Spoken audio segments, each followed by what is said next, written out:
মধ্যপ্রাচ্যের অস্থিরতার প্রেক্ষাপটে বিকল্প শ্রম বাজার খুঁজছে সরকার। সংসদে একথা জানিয়েছেন প্রধানমন্ত্রী তারেক রহমান। আজ প্রধানমন্ত্রীর জন্য নির্ধারিত প্রশ্নোত্তর পর্বে তিনি বলেন, ৫ লাখ সরকারি চাকুরি ও নতুন শিক্ষা কর্মসূচির ঘোষণা দিয়েছে সরকার। এছাড়া প্রাথমিকভাবে ৫ জেলায় চালু হচ্ছে হেলথ কার্ড।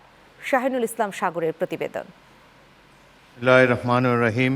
বুধবার সংসদে প্রশ্নোত্তর পর্বে প্রধানমন্ত্রী তারেক রহমান জানিয়েছেন, ইরান সহ মধ্যপ্রাচ্যের সাম্প্রতিক অস্থিরতার প্রেক্ষাপটে বিকল্প শ্রমবাজার খুঁজতে সরকারের সুনির্দিষ্ট পরিকল্পনা রয়েছে।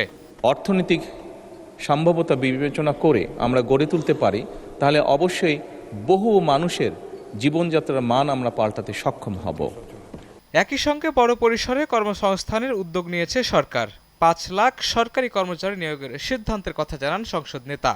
শিক্ষা খাতেও আসছে নতুন কর্মসূচি। যে আগামী ১ জুলাই ২০২৬ হতে ৫ বছর মেয়াদী পঞ্চম প্রাথমিক শিক্ষা উন্নয়ন কর্মসূচি সরকার শুরু করতে যাচ্ছে। স্বাস্থ্যসেবায় ডিজিটাল রূপান্তরের অংশ হিসেবে চালু হচ্ছে হেলথ কার্ড।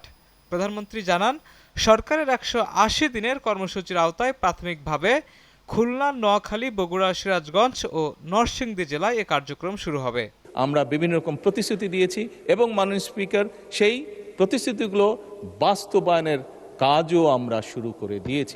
সরকার প্রধান জানিয়েছেন, হাইটেক পার্ক ও আইসিটি সেন্টারগুলোর কার্যক্রম আরও কার্যকর করতে এবং দেশে পেপাল সেবা চালুর লক্ষ্যে বিশেষ কমিটি গঠন করেছে সরকার। পর্যটন খাতের উন্নয়নকে বিশেষভাবে আমরা গুরুত্ব দিতে চাইছি।